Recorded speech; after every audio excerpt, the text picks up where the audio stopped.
On the go? Download the free andrewhogue.com iPhone and Android app, so we'll never be apart.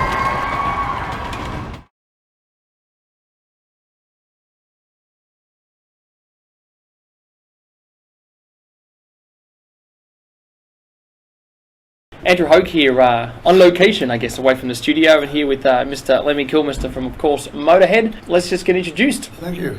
Now, it's been, well, since 91 you were last in Australia, which, of course, I was at that show as well, or one of the shows. The 92 or 91? I thought it was 92, and someone told me the other day 91. May have been over the New Year period. I don't know, I think it was 92. I've got a shirt at home that says 92. Yeah.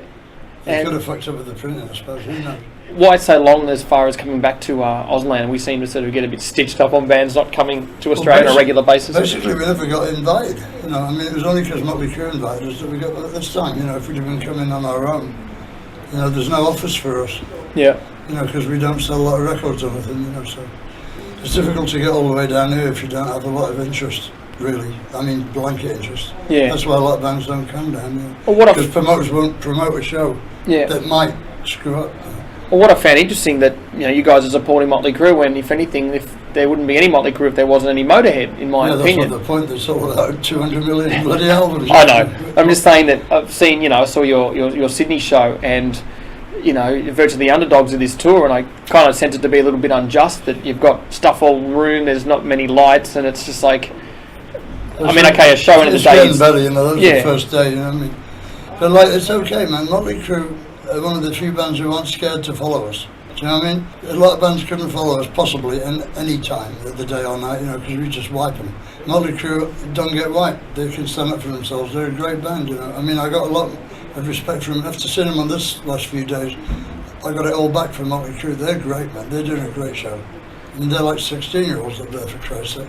Well, considering, I guess, many people know about their widespread excesses over the years of, partying and going crazy. I was 15 years before them. Well, that's the thing. I mean, when you read all that sort of stuff, you sit there and just think, it's kind of maybe fabricated because you've certainly been around the block, so to speak. I mean... Yeah, twice, actually. Yeah. Then I fell in the gutter, the point is the excess is only excess if it's excessive for you. Yeah. What's excessive for you is not excessive for me, it's normal. See Yeah, what I mean? Of course. It's like if you hit yourself on the head with a hammer every morning at 10 o'clock after a month, if you stop, you'll miss it. It doesn't mean it's good for you, you understand, but you'll miss it. It's like we just do what we do. I mean, rock and roll bands are supposed to live like rock and roll bands, not like bloody, health inspectors. What the fuck's going on? Yeah. I mean, how do you find today? Because a lot of people say rock is coming back, which I find quite odd as far as rock has never went anyway. Exactly. Same as what people say about metal on the mainstream, but it's just the media stopped writing about it. That's all. Exactly. I mean, you guys are surviving after all these years, and to me, the new album Inferno is, to me, one of the best Motörhead albums ever written. Thank you. I have to agree with you, but thank you. I mean, just great to actually see the songs live and hear them. I know it must be hard when you're going to have a lot of fans wanting just to hear the greatest hits package, so to speak. We're never going to play all the songs they all want, because we'd be on stage for 2 weeks, of course. 3 albums. And I think what's good that most bands nowhere near the longevity you've had rest on their laurels. They'll do the greatest hits package and then put new albums and say, well, I don't really buy it. Yeah, or they don't even advertise it. Or some of them sort of hit to that level and then they don't bother even putting out a new record because they realise they're sitting too comfortably. Yeah. I mean, was Inferno a hard record to put out after Hammered being another strong Motörhead release? And we are Motörhead. I thought that was as good as Inferno actually, but it just didn't get, it didn't click. I don't know, maybe we put out the wrong single from it or whatever. But no, Inferno was dead easy to make because we had this great producer, this new guy, Cameron Webb, nobody knew he was new to us. He was brilliant, because he actually listened and he wasn't scared to tell you to fuck off when it was time to do that either, Yeah. Like he's the first guy I ever seen Mickey D come in from doing a drum track and Mickey says, so, okay? And Cameron says, no, fucking terrible, go back and do it again. And Mickey's jaw dropped because he is the best drummer in the world, for rock and roll, and for him to say that, Cameron, and he was new. The first thing he did was the drum tracks, right? Was that hard for Mickey to accept, considering that he'd been in the business longer than Cameron? Was it kind of the guys just new, to us. Oh yeah. You see. And we got this fearsome reputation and all that, and it didn't faze him at all, man. Yeah. Small guy with glasses, looks like he wouldn't bite a mouse, and like the guy just come up and said, "Fuck you, sit down, shut up." Did that encourage the performance even more with that? I mean, it wasn't like a clutch of egos or anything. It was just no. Let's do the best thing we can. So you can. It's all in the approach, you know. Yeah. How people treat you is how you should treat them. Of course. You know, that's the oldest saying and the best saying in the world, you know. Give up what you get back. Yeah, that's right, you do. Feedback from the crowd, we play a better show, you know. Yeah. A lot of crowds don't understand that. You know, they just stand there because they want to be cool. They don't want to be seen cheering and shit. And that's really the death of rock. That would be the death of rock and roll when everybody just stands there, you know. Yeah. Because you can't do nothing. Then you think they don't like it. You know, even if they do or not, you can't tell. They've got to be vocal, you know. Otherwise, Exactly. you know, silence is like denial, right? Usually, anyway. But no, Cameron just didn't give a shit who we were or what we did. You know, outside the studio, he was just in there to make a good album, and he understood sounds at source, which is 3/4 of an album, get the right sound. You know, he was just great. And using Steve Vai on a couple of tracks too was quite interesting because it's something you would expect him to come in doing flash solos and everything like that. But Why? I mean, He does them himself. Exactly. You know, why wouldn't he? How did you get him? Our stuff, you know, How did you get him to collaborate? I guess on the Inferno album. He offered. Really? I was going in the Rainbow and he was coming out one night with this old lady. He was, hello Steve, hello Len, you know. And he said, what are you doing? I said, we're just doing a new album. He said, well, if you want me to play in a couple of tracks, give us a call. And like an idiot, he gave me his number. You know? Yeah. So I called him. You rang him up. I cleared up with Phil first, you know, and then I called him. And Phil's a big Vai fan anyway, so he was quite happy. No, I don't smoke. 10 years. Typical fucking generation. Now let's talk Give it time. a bit more about the lineup. I mean, it's been really strong for the last 12, 13 years, having Phil back in and Mickey as well. I mean, can you say that this is definitely the most established lineup now for Motörhead? It's the longest one so far. Yeah. I think it's the best too, really. All things considered, I have to say it's the best one. Yeah. The first one had bigger hits, you know, but that wasn't the whole thing, you know. That's not the criterion of excellence. The band is the best it's ever been now for tight, for sure. It's really like a crab's ass now, you know, and that's watertight. Yeah. Well, that's what's good about seeing live, like I said on the show. I mean, a lot of people, I tend to read, especially media as well, tend to put age limits on certain bands and things like that when I'm thinking, you know, they're... But we kept the ass on most 18-year-olds, you know. Exactly. I mean, most couldn't last a 2-hour set, especially playing some of the stuff you guys do. I'll tell you another popular misconception, that I've got a deep voice. You try sing along with some of our stuff sometime.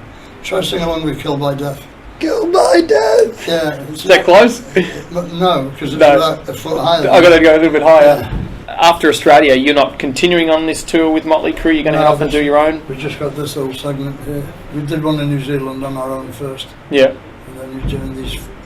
we're not doing the one tomorrow with Mötley either. They're doing one on their own. So the Palace, is it here? Palais. Palais, yeah. That's right, Palais. The one we played first time we came, yeah. How do you find people just, I guess, touting you a legend, the king of just See, legends are heavy dead, rock? isn't it? Well, that's the trouble with legend. Yeah. You know, you're a legend, man. Oh fuck, you know. Check your pulse. Yeah, right. You know. Oh, death. Well, it also means, like, you know, when you get a lifetime achievement award, it kind of implies that you're all done. Yep. You know, that you've achieved everything you're going to do, and I ain't even close to stopping yet. You know. Yeah. So don't jump in off the gun with me, you know, because I'm not going anywhere. You know. Motherfucker, you know. What keeps music fresh for you? Just, I mean, what still makes you just love doing what you're doing, apart from the women and the drink? Music is fresh. Yep. Good music is always fresh.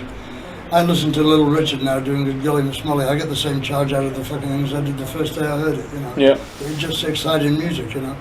And that's, if it's exciting music, it stays exciting. It doesn't go stale. No, know? Of course, because it's always there. It doesn't rise up at the edges. It's not a British rail sandwich. You know? It's like the best record. Is another surprise for you. The best record I've heard in the last 10 years was that Evanescence album. Wow. I think that's a tremendous album. The production is unbelievable on it. Yeah. And the arrangements and everything. And it's heavy as shit and it's beautiful as well, you know. And you don't get much of that. And that's what you look for in certain. No, you know, it just impressed me. It just came out of nowhere and smacked me around the head, you know. Because I like songs, you see. Yeah. I'm never one for these long jams in E, you know. I've done that in Auckland, you know. So yeah, of course. Been there. So I was brought up on the Beatles, you know, and like the early singles, the early people in rock and roll only made singles, you never got albums. Yeah. And when you did it was 6 singles and the B-sides, you know. So it was just like always greatest hits packages. So we bought singles, and that was what went in the charts. There wasn't even an album chart until about 1961. Wow. I think it was 1960. So it was great, you know, to hear people do short, punchy numbers, and that's what Motörhead have always tried to do. We've got a few 4 or 5 minute ones now, but when we started, It was all 2.5 minutes or die, you know. Yeah. And it makes you play better because the soloist has to get that solo in for that 30 seconds or whatever and make it fucking bite, you know. You can't wait for a good bit of a long solo to come around. It's got to be right there, you know. Yeah. Aside from the crowd participation, what makes a good show for you personally when you just leave the stage going? When I can hear everything. You can hear everything. When I can hear everything perfectly, nothing's feeding back, you know. How's the hearing now? No, the hearing's fine. It's just like whether the balance is right with the monitors, you know. Yeah. Because if all I can hear is my bass and no snare, it's kind of tricky, you know. And that's happened a few times. And it happened on Sacrifice one night on this last British tour. Yeah.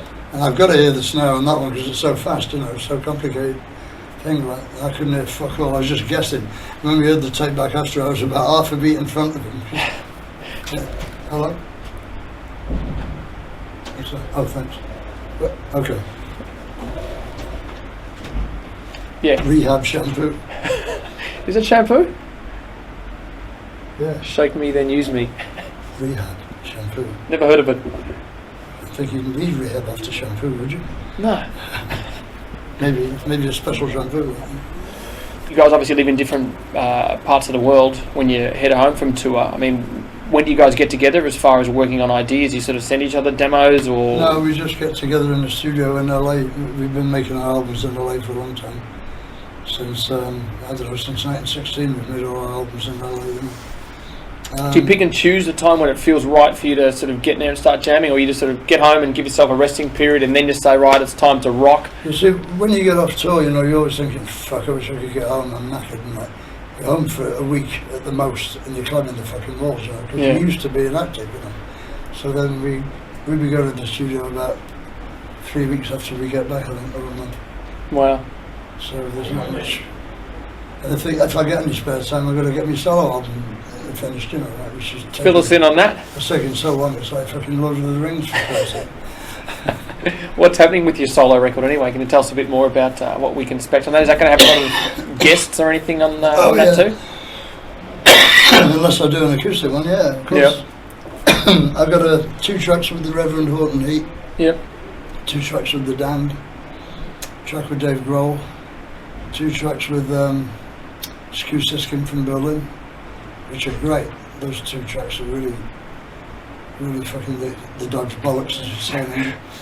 And I'm going to do another one with Dave Grohl. I'm going to do one with John Jett. I should be getting to it by then. Well, like I said, with the Inferno album, one of the interesting tracks is the Whorehouse Blues with the acoustic stuff and, you know, harmonica. I mean, that's something that you've always been interested in on a different side of Motorhead. That's what I used to play. Yeah. Before, you know, before I was in the Rockin' Vickers back in, when was that, 65, I was with several blues bands playing harmonica. That's where I know it from. So I could always do that, you know. That was what I fell in love with first, was really original rock and roll, and then the blues right after it, you know, because I love blues. I play blues all night. I don't see no more Motörhead if I could get away with it, you know. But then I'd be sick of that and thinking I wish I was back with Motörhead. You can't win, you know. Exactly. What sort of drove you into playing more heavy-driven stuff? I mean, just the balls behind everything, the charge, the drive, just the volume as well, you know. Yeah. Because when you first get on stage and you have a big amp, it's astounding, you know, the difference. Because we always used to play through AC30s and things, little Voxes, you know, and shit. Do you still have some of your old equipment? No, it's all gone, man. Yeah. I traded it all in slowly, you know. Yeah. And then I joined Hawkwind, and they had a stack, which I'm still using actually, that came with the job, you know. I had to buy second-hand bass off Dell. Yep. Which I still haven't paid him for actually since 1971. I must get around to that. What was that? Somebody trying to break in? Who was Eddie? I was Eddie. The Brazilian. Eddie's great. Known him since 92. Eddie's great. Yeah. Any sort of last words to, you know, I guess bands, any sort of advice to, you know, you can share with someone who's just got such a wealth of knowledge and experience and passion? Be honourable and only do the music you really want to do. Don't do anything the record company wants you to do, because that's always shit. Look at what they put out and it's up to them. Yeah. Just get a bunch of guys who think the same as you do. Preferably who haven't got a steady girlfriend, because that fucks it up immediately. As soon as you get your first big tour, I can't, like, you know, the old lady says it's me, or the band, like, oh, well, off you go then, yeah, now we're fucked, we can't do the tour, yeah. Exactly. Just do what you should be doing. That's the best way to put it. Do what you should be doing. Don't do what you shouldn't. Life's too short, you know. Yeah. You haven't got a lot of time to waste there fucking around, you know. You've got to do the right thing. And do it till you die, you know. To the death. It's worth it. It's been a pleasure, Mr. Kilmister. Sure, man. Welcome. What tracks do you want to hear to conclude off the awesome Inferno album? And I guess just for old time's sake, we can chuck in one of your favourite Motorhead classics, something you might have... A classic. Well, not a classic. How about a new classic? A new classic. Why don't you play In the Black? I like that song. Unfortunately, we can't do it live because I can't do the vocal and the bass line at the same time because it's completely diverse, right? It's a studio track, you know, you can't do live. And there's a lot of backing vocals too, which, as you might have noticed, I haven't got the greatest backing vocalists. But they're honest. That's what's important. They're honest. If people know there's an honest, performance in them, or honest. What you see is what you get with us. Exactly. There's no tapes backstage and shit like, and nobody behind the set playing the guitar parts, you know. Yeah. No, we are at least the real thing. And as long as I'm alive, rock and roll is not dead. And when I die, it won't be dead. There's plenty of people, plenty of good young bands. And the music's always there anyway. Yeah. Yeah. Because you don't have to listen to this soup that fucking MTV feeds you. You know, you don't have to listen to that shit. MTV became what it set out to defeat. Yeah. You know, it's become a huge corporation, fat as a bastard with like 6 tits. You know, who needs another one of them? Yeah. We had them before. It needs what you need now. You could start doing something towards it. You want to get a bunch of guys together and start your own TV station. Done that a few times, and it's doing the right thing. You should do it. I did a couple of years ago. Ever does, you know. Did it a few years ago, and no funds, and it was all DIY, and people keep saying metal's dead. It's always a frustrating obviously thing. it isn't, because why would Mötley Crüe be touring Australia and selling out all the time? Then they come back going, oh yeah, it is starting to come back. Maybe it's not dead after all. We better hop back on the wagon. Exactly. Yeah, you know? They always come out of the woodwork. Yeah, I know. It's like when we play London, you know. People I haven't seen for 30 years. Just rock up. I remember me, you know. Remember me? You can put me on the door. Yeah. And what's one of your classic tracks you want to hear? Oh yes. In the Black, right? Yep. And a classic one. Let me see now. We've got a few of them. Yes, let's not go with the obvious. No. Because I'm sure you're sick of just hearing that. It's not that. It pisses me off when people think it's all we did, you know. Yeah. If that's the only thing we did down, Crystal. Play The Blue Eye. My pleasure. Because that's a good track. Awesome. Thanks again. Sure. Rock off.